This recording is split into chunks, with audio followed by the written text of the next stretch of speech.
할렐루야. 반갑습니다. 하나님께서 오늘 이 자리에 오신 모든 분들과 온라인으로 예배를 드리시는 모든 분들 마음속에 들어와 주셔서 모든 메인 것들을 풀어주시고 우리 모두를 거룩한 땅으로 이끌어 주시기를 주의 이름으로 축원합니다. 오늘 이 본문 말씀은 소위 승리의 입성이라는 별칭으로도 불리는 그런 말씀입니다. 예수님께서 지금 어디를 향하여 들어가고 계시죠? 28절 중간 보니까 예루살렘을 향하여 가고 계십니다. 지금은 6월절이 곧 다가오기 때문에 예수님과 제자들만이 아니라 수많은 사람들이 지금 예루살렘을 향하고 있는 때입니다. 사람들이 예루살렘에 들어가는 목적은 6월절을 지키기 위함이었죠. 6월절에 사람들이 가장 중요하게 하는 일이 어린 양을 잡는 것입니다. 그리고 그 어린 양을 죽여서 통째로 구워서 그날 저녁에 온 가족이 함께 그것을 먹는 것이에요. 그것이 지키는 것이에요. 그런데 예수님이 6월절을 지키시는 그 방식은 그들과 전혀 다른 모습으로, 방법으로 지키시기 위해서 들어가시는 길이었습니다.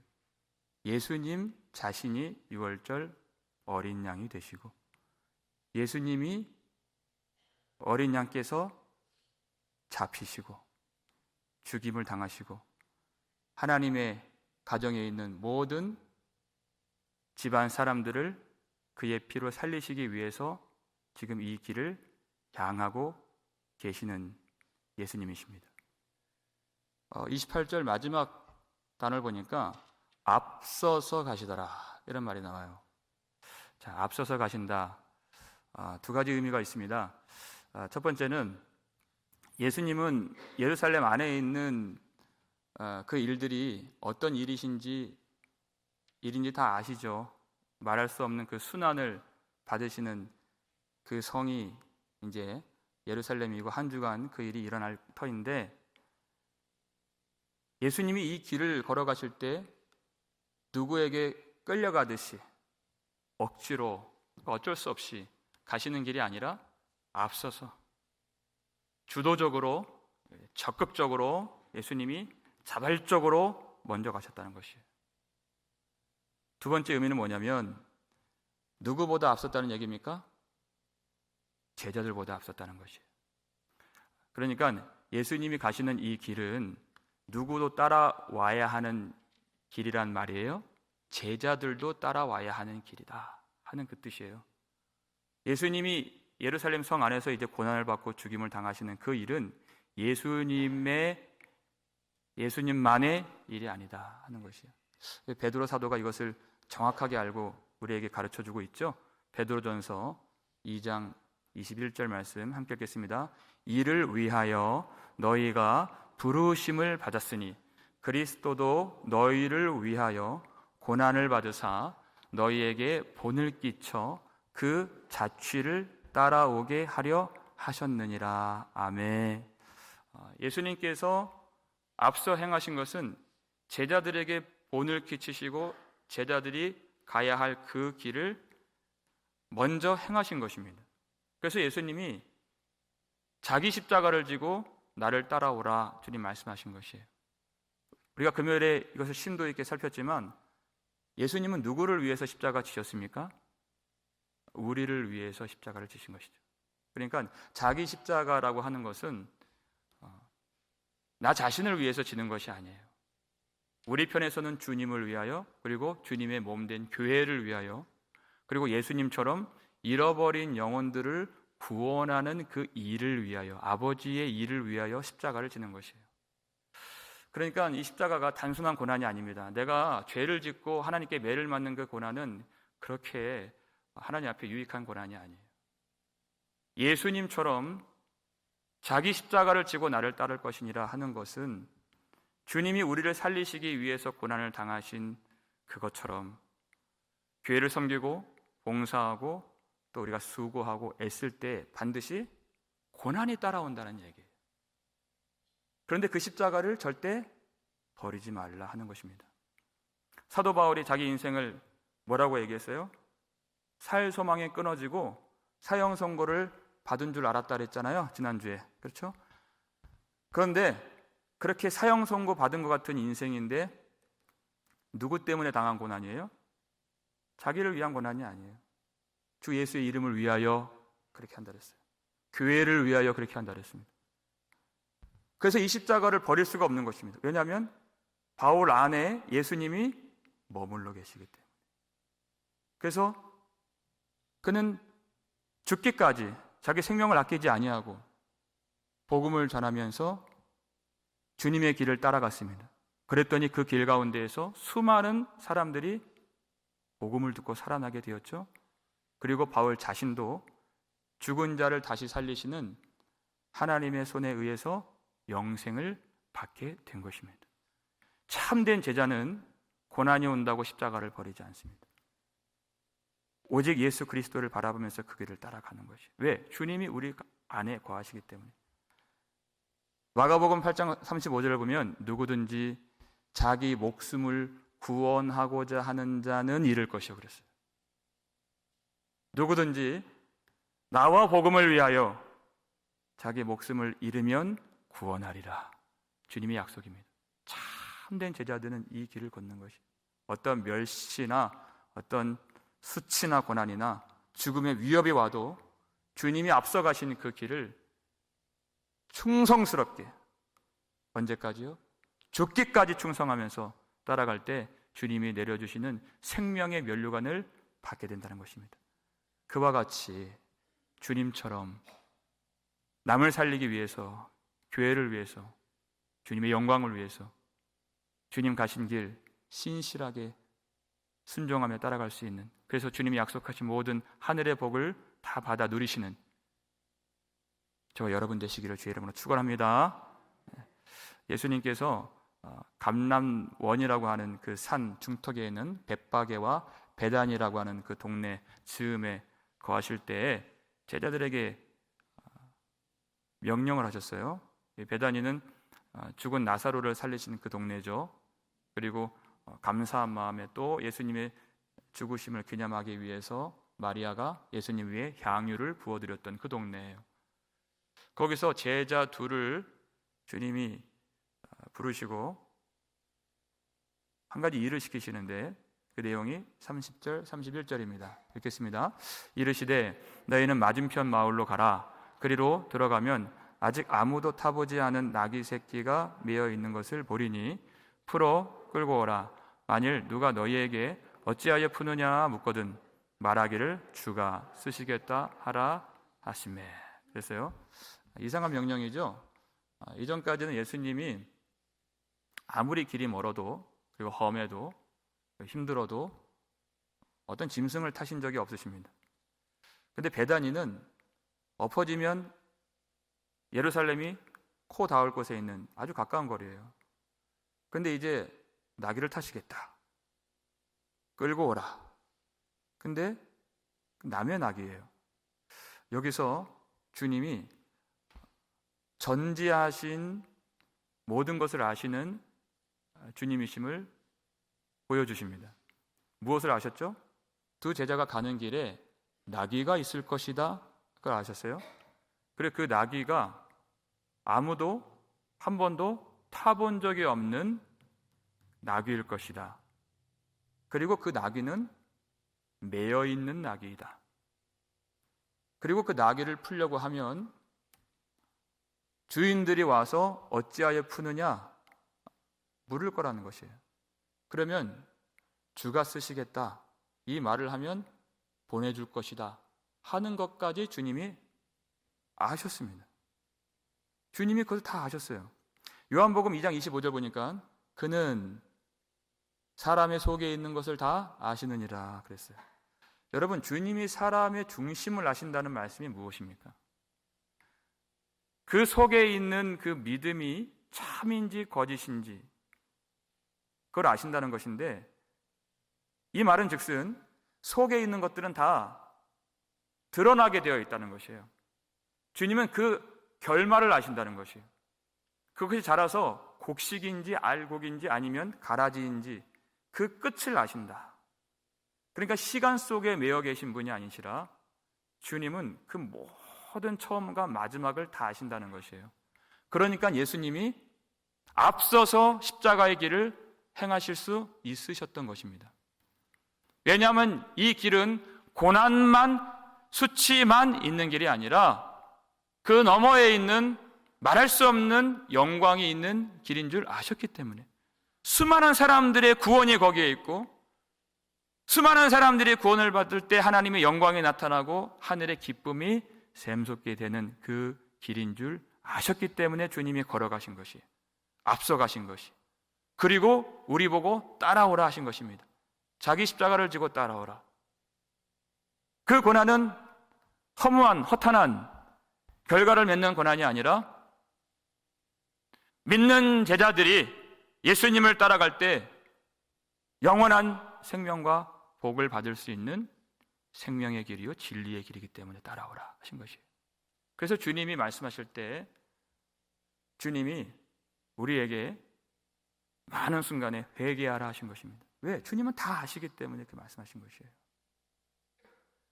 우리는 우리의 가는 길이 무엇인지, 그리고 그 길의 끝이 무엇인지 우리는 알지 못하죠.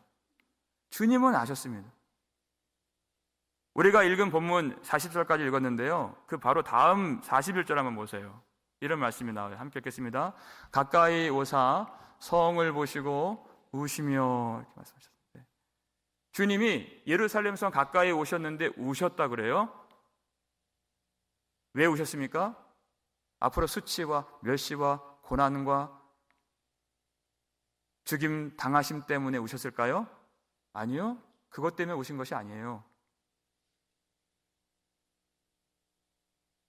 예수님을 내어주고 하나님의 아들을 알아보지 못하고 회개하라 회개하라 그 말씀을 들으려고 하지 않는 이 예루살렘 성이 곧 멸망하게 될 것을 보시고 오신 것입니다.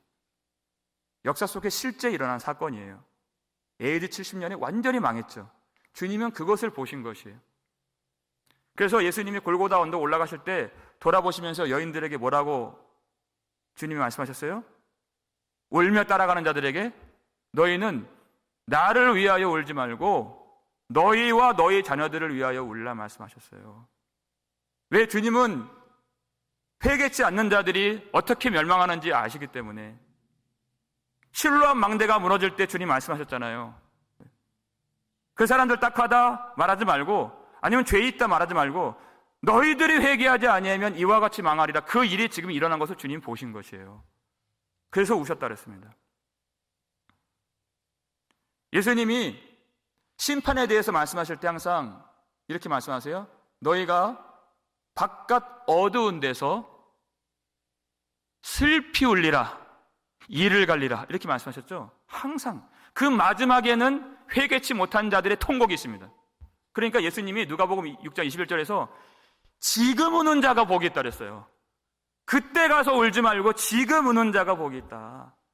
그 야고보 사도도 4장 8절에서 슬퍼하고 애통하며 울지어다 이렇게 얘기했습니다. 근데 어떤 사람들은 아니 우리가 구원받았는데 왜 그렇게 청승맞게 왜 그렇게 믿어? 왜 그렇게 울어? 그렇게 무지한 사람들을 보시면서 예수님이 우신 것이에요. 사람들은 그 길이 무엇인지,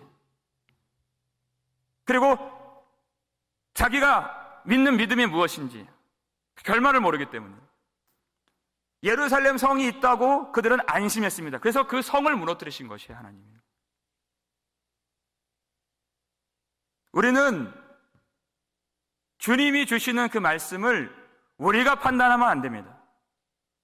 42절 마지막 보니까 이런 말씀도 있네요. 지금 내 눈에 숨겨졌도다 그랬어요. 못 보니까 못 우는 거예요. 저와 여러분이 마찬가지입니다.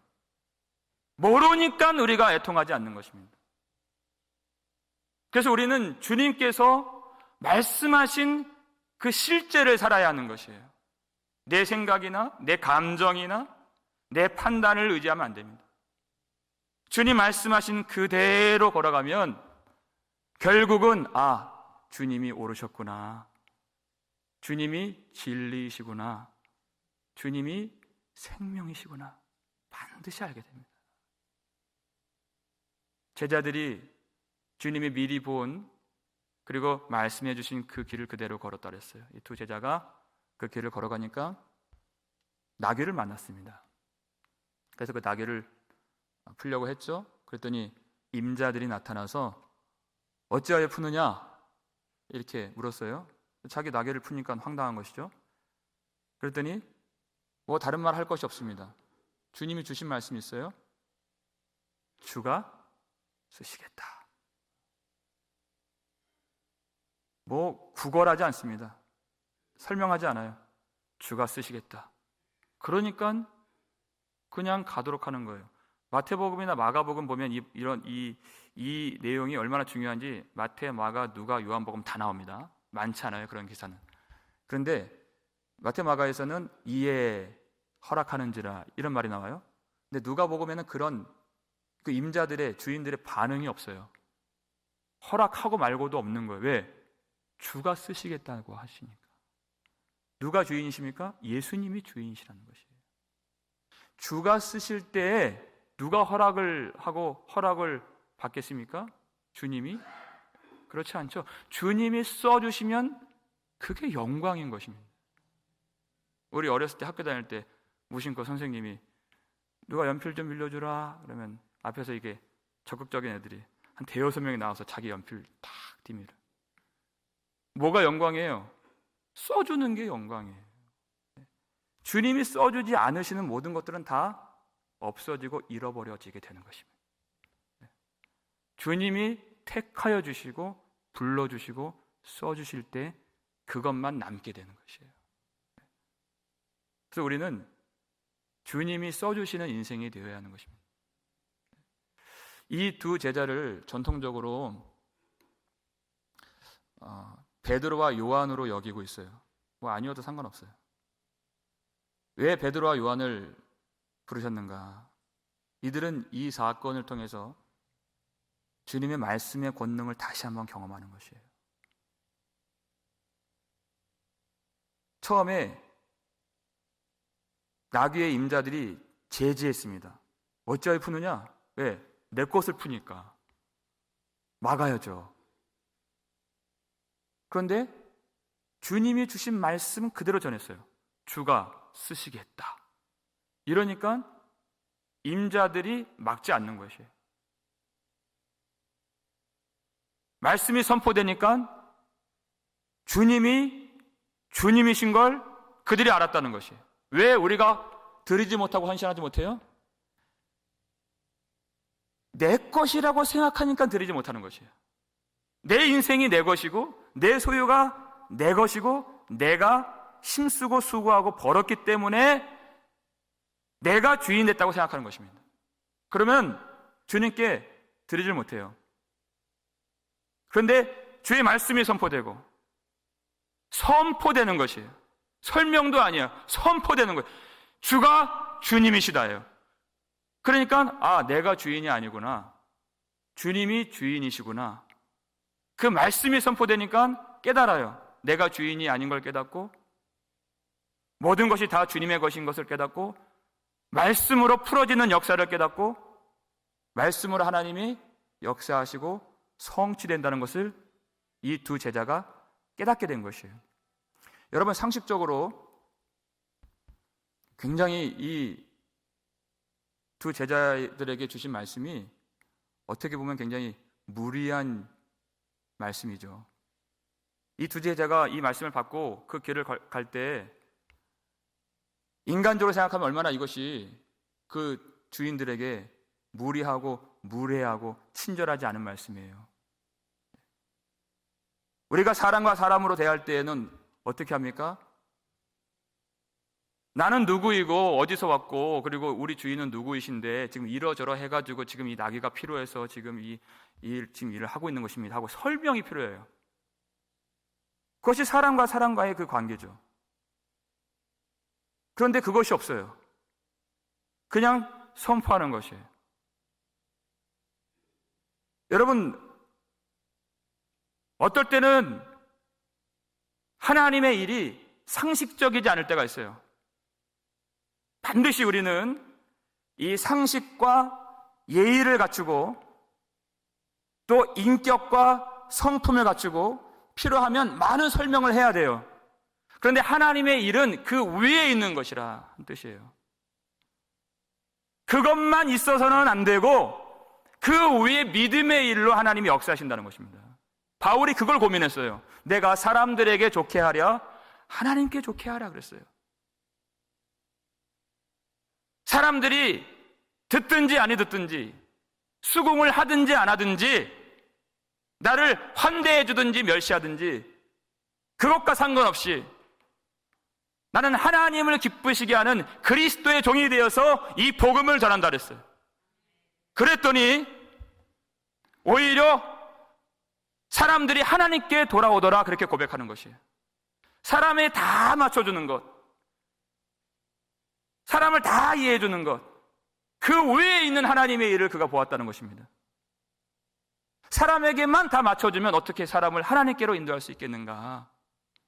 하나님을 알고 하나님께 순종하고 하나님을 기쁘시게 하는 그 믿음이 있어야 하나님의 역사가 나타난다는 것입니다.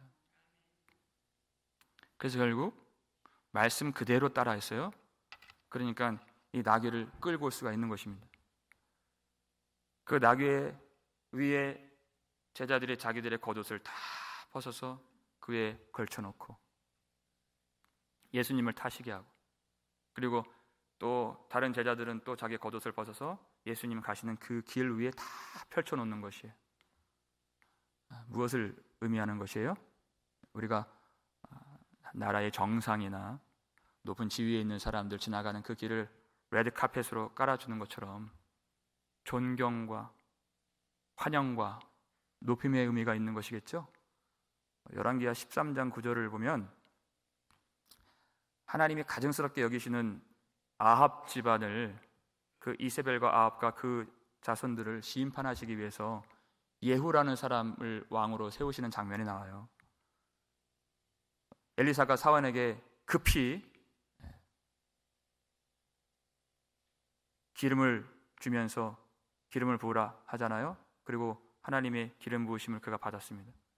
그때 사람들이 나팔을 불면서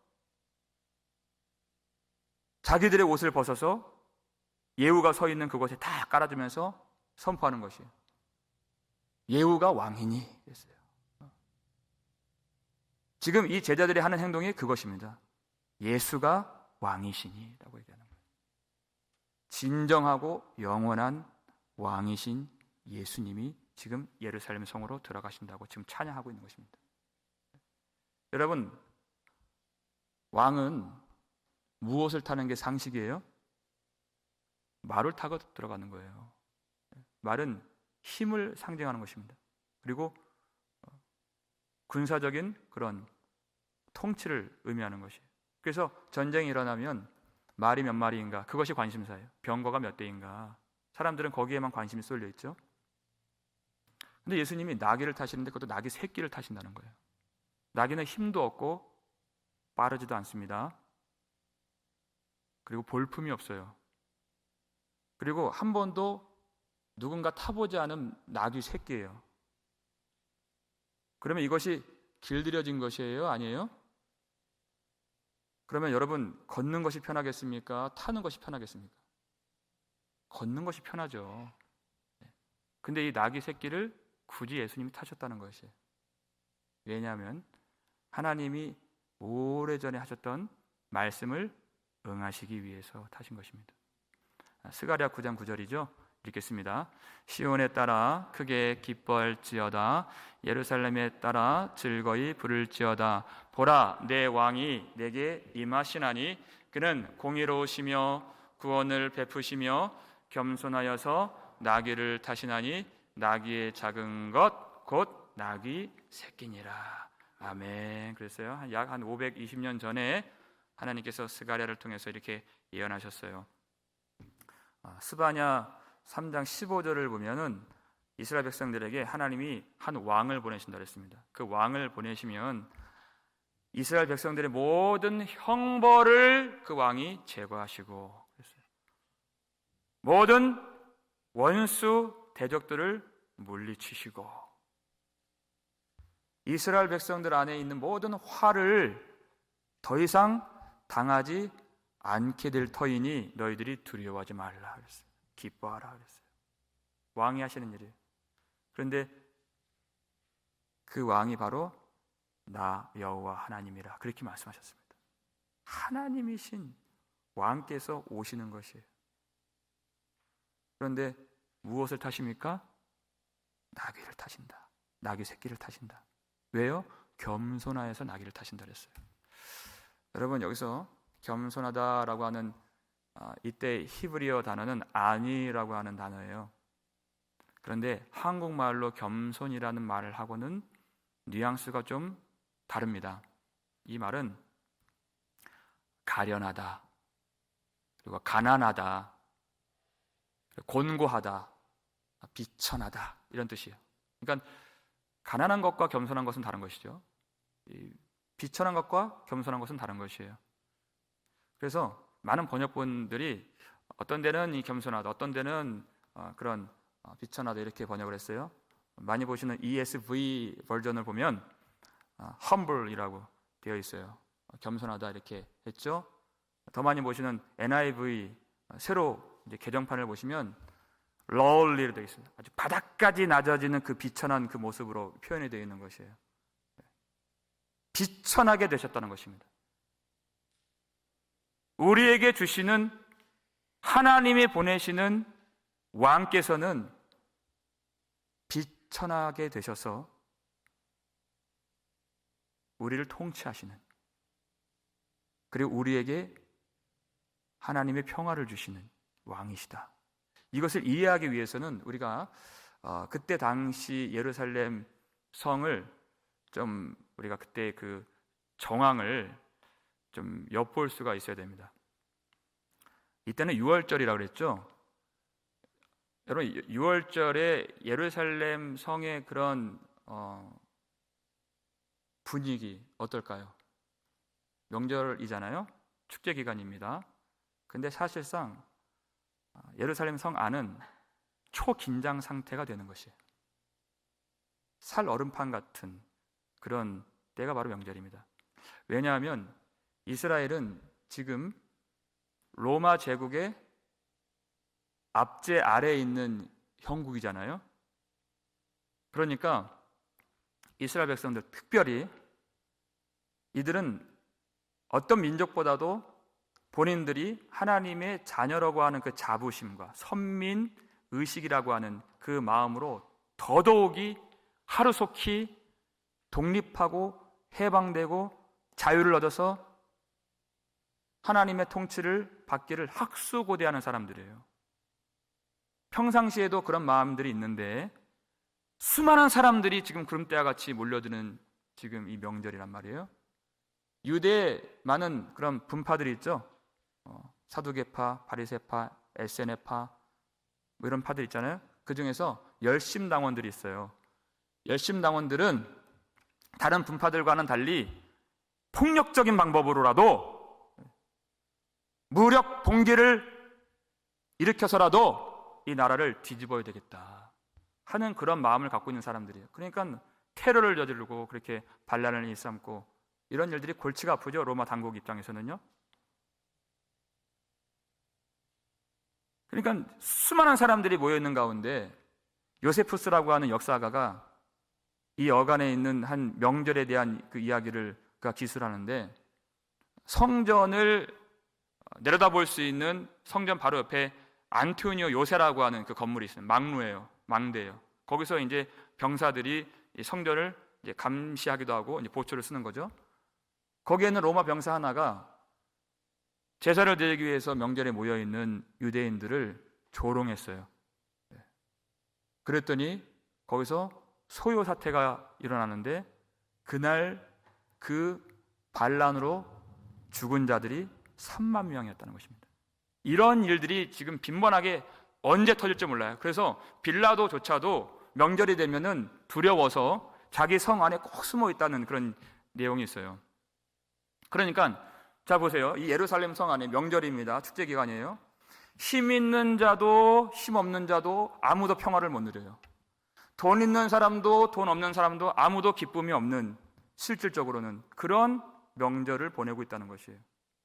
빌라도가 로마의 장군으로서, 총독으로서 이 땅에 들어왔을 때 그때 그 기사를 보면은 그가 반짝반짝거리는 갑옷을 입고, 그리고 윤기나는 가죽 옷으로 그가 차려입고 아주 키가 큰 멋있게 생긴 말을 타고서 그가 앞서 행하면 뒤에 병거도 따라오고 또 기병대가 있고 또 그 뒤에 칼과 창으로 무장한 병사들이 끝이 보이지 않을 정도로 따라오는데 그들이 어떻게 왔겠습니까? 그 예루살렘 성 길을 지나가면서 사람들을 밀치고 괴롭히고 조롱하고 자기들의 그 힘을 과시하면서 들어왔다는 것이에요. 로마에서 왔기 때문에 어떤 길로 왔겠습니까? 로마에서 그리스를 지나서 그 지중해 해안길로 가이사랴를 찍고 요빠를 찍고 그 해안길을 지나서 들어오는 그 길은 예루살렘 서쪽 길로 들어오는 것이에요. 예수님은 어디에서 오셨다 그랬어요? 지금 여리고에서 오시는 길입니다. 그리고 감람산에서, 그리고 벳바게에서, 베다니에서, 이 길은 예루살렘 성전의 동쪽에 있는 길, 정반대에 있는 길로 오신다는 것이에요. 무엇을 타고 오세요? 땅의 통치자는 말을 타고 오지만 예수님은 비천한 나귀를 타고 들어오시는 것이에요. 그 힘과 권세와 돈과 권력을 가지고서도 두려워하는 통치자이지만 예수님은 그 안에 있는 모든 순환을 다 하시면서도 앞서 행하시는 예수님 되신다는 것이에요. 예수님이 예루살렘에서 일주일간 경험하셨던 그 일 우리가 잘 알고 있습니다. 다 당하신 일이에요. 당하신 일입니다. 스바냐 3장 15절을 보니까 왕이 오시면 그 백성들이 화를 당하지 않게 되기 때문에 두려워하지 말라 그랬어요. 그 화가 누구에게 왔어요? 예수님에게 왔다는 것이에요. 무엇을 당하십니까?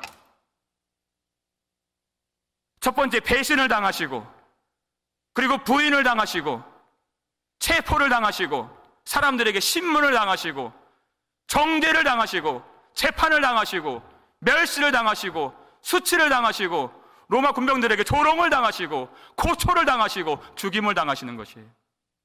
그것이 우리의 왕이 되신 예수님의 통치라는 것입니다. 사람들은 그걸 싫어했어요. 자기들이 원하는 그 하나님의 나라는 힘이 있고 권세가 있고 위엄이 있는 그런 나라를 바랬어요.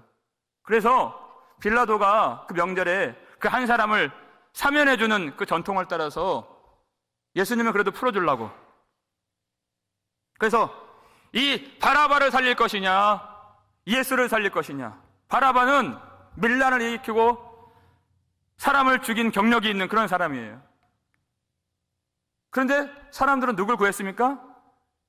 그래도 반란이라도 할 수 있는 힘이 있는 이 바라바를 살려달라는 것이에요. 그리고 예수를 십자가에 못 박으소서 소리를 친 것입니다. 사람들은 예수님의 통치가, 예수님이 이루실 하나님의 평화가 무엇인지 도무지 몰랐다는 것이에요. 어떻게 하나님의 나라를 이루어 가시는가, 그 길을 전혀 몰랐다는 것이에요. 하나님의 나라는 무력과 힘과 전쟁과 말과 군사력과 돈으로 이루어지는 나라가 아니다 하는 것이에요. 하나님의 통치는 은혜의 통치를 말하는 것입니다. 그 은혜는 예수 그리스도의 보혈에서 오는 은혜인 것이에요. 사람들이 자기들의 인생의 문제의 해법을 모르는 그 이유는 그 문제의 근원을 모르기 때문에 그 해법도 모르는 것이에요. 이스라엘 백성들이 자기들이 고통을 받는 것은 로마의 압제하에 있다고 생각하는 것이에요. 사실 로마는 하나님이 들어쓰시는 막대기에 지나지 않습니다. 아무것도 아니에요. 하나님이 손을 한번 저으시면 로마는 날아가는 것이에요. 하루아침에 망한다 그랬습니다. 요한계시록에서 1시간에 망한다 그랬어요. 아무것도 아니에요. 우리의 고통의 문제는 로마 하에 있는 것이 아니에요. 가난 속에 있는 것이 아니에요. 질병 속에 있는 것이 아니에요. 죄악 가운데 묶여 있는 것이 그것이 문제예요. 그래서 이것을 우리는 반드시 알아야 됩니다. 우리는 땅의 것으로 묶여서 고통스러운 것이 아니라 하늘에서 묶인 것이 우리의 문제라는 것이에요. 하나님과 화평하지 않는 그것이 문제라는 것이에요. 그러면 하나님, 이 하늘에서 묶인 것을 누가 풀어줄 수 있습니까? 무엇으로 풀리겠습니까? 땅에 있는 어떤 것으로도 그것은 풀 수가 없는 것입니다.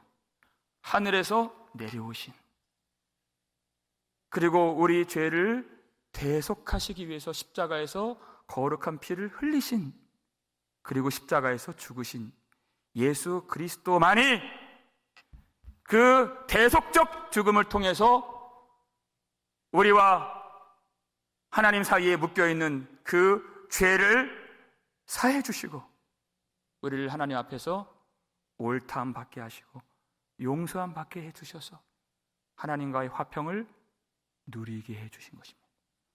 우리에게는 이 은혜가 필요한 것이에요. 다른 것이 우리를 올가매는 것이 아닙니다. 그래서 예수님께서 나귀를 타시고 엉거주춤 뒤뚱뒤뚱 느릿느릿 볼품없이 이 길을 걸어가실 때 감람산 그 내리막길에서 제자의 온 무리들을 만났다고 그랬죠. 근데 그 제자들이 예수님을 알아보고 깨닫고 하나님을 찬송하면서 이렇게 외친 것입니다. 오늘 보면 38절 읽겠습니다. 이르되 찬송하리로다 주의 이름으로 오시는 왕이여 하늘에는 평하여 가장 높은 곳에는 영광이로다 하니 아멘. 그랬어요. 여러분, 평화가 어디에 있습니까? 하늘에 있는 거예요. 하나님과 그 묶인 것을 풀어주시는 예수 그리스도 우리의 왕이심을 그들이 보고 찬송한 것입니다. 하나님과 화평케 된 백성들이 이 땅에서 어떤 고난을 만나고 어떤 어려움을 만난다 할지라도 그것은 전혀 문제가 되지 않습니다. 여전히 로마의 압제 속에 있다 할지라도 우리 인생에는 전쟁이 끊이지 않고 가난과 기근과 전염병과 질병과 모든 시험이 파도와 같이 우리 가운데 밀려온다 할지라도 전혀 문제가 되지 않아요. 하늘에서 풀려진 하나님의 평강이 그 속에 임한 하나님의 백성들은 영원히 하나님의 평화를 누리게 되시는 줄 믿으시길 바랍니다. 그래서 우리는 세상에 있는 것들이 필요한 것이 아닙니다. 세상의 힘과 권세, 돈과 지위, 권력이 필요한 것이 아니에요. 오직 하나님의 은혜가 필요한 것입니다. 그 은혜는 예수 그리스도 보혈에서 나오는 은혜입니다. 우리가 그것을 어떻게 깨달아요? 우리는 알 수 없어요. 그래서 주님이 우리를 끌고 가시는 것입니다. 그래서 주님께서 나귀를 타신다는 이 말씀이 우리에게 얼마나 큰 은혜가 되는지 몰라요. 여러분, 욥기 11장 12절 볼까요? 읽겠습니다. 허망한 사람은 지각이 없나니 그의 출생함이 들나귀 새끼 같으니라. 이 나귀가 누구를 말하는 것입니까? 여러분, 나귀는요 힘도 없고 빠르지도 않고 볼품도 없지만 다루기가 그렇게 어려운 거예요. 아니, 쓸모도 없는데 고집은 왜 이렇게 센지. 아니, 탈 수가 없는 거예요, 도무지. 이 나귀는. 왜? 지각이 없고 허망하고. 누구를 말하는 거예요? 저와 여러분을 말하는 것입니다. 그 알지 못하는 그 무지한 자기 고집대로 살기를 항상 기뻐하는 우리를 버리지 아니하시고 주님이 주가 쓰시겠다 거예요. 아니, 뭐 잘하는 게 있어야 쓰시죠. 힘이 있어야 쓰시죠. 말 좀 잘 들어야 쓰시죠. 근데 지각이 없고 허망하고 그렇게 고집불통이지만 주님이 쓰시겠다는 거예요. 그게 주님의 은혜예요. 그래서 메인 것에서 우리를 풀어주신 것입니다. 말씀으로 풀어주신 것이에요. 죄에 묶여 있었잖아요. 욕심에 묶여 있었고 항상 두려움에 묶여 있었고, 세상에 묶여 있었고, 사탄에게 묶여 있었고, 허영심에 묶여 있었고, 근심에 묶여 있었고, 어떤 때는 술 취함에 묶여 있었고, 음란함에 묶여 있었고, 그런 내 정욕에 묶여 있었고, 내 자신 안에 갇혀 있었던 우리를 풀어주신 것이에요. 주가 쓰시겠다. 이 말씀으로 주님이 풀어주셔서 주님의 은혜의 사슬로 꽁꽁 묶고 우리와 함께 거룩한 성으로 들어가시겠다는 것입니다. 여러분, 우리가 주님의 십자가를 멀리서 관망하는 자들이 아닙니다. 우리 그 안에 들어가야 하는 자들이에요. 주님이 우리를 부르신 이유가 바로 그것입니다. 주님이 우리를 사랑하시고 우리를 지명하시고 우리를 생각하시고 우리에게 사명을 주시고 성도로 제자로 우리를 불러주신 이유는 주님과 함께 그 고난받는 자리로 들어갈 수 있도록, 왜냐하면 그 속에서 죽어야 영광을 얻을 수 있기 때문에 우리를 부르신 것입니다. 여러분, 주님이 써주시는 은혜가 있기를 주의 이름으로 축원합니다. 주님이 거룩한 성 예루살렘에 들어가실 때 그 마지막 순간에 주님이 홀로 가지 아니하시고, 우리가 부족하고 연약하고 무지하고 고집불통이지만 우리 대신하여서 그 모든 수치와 멸시와 고초와 죽임을 당하신 예수 그리스도를 깨닫고 그 은혜를 기뻐하며 그 사랑이 우리 마음 가운데 녹아져서 주님을 한평생 의지하고 영원히 주님을 찬양하길 원하는 여러분 모든 분들이 주님이 그 성 들어가실 때 다 함께 들어가실 수 있기를 주의 이름으로 축원합니다.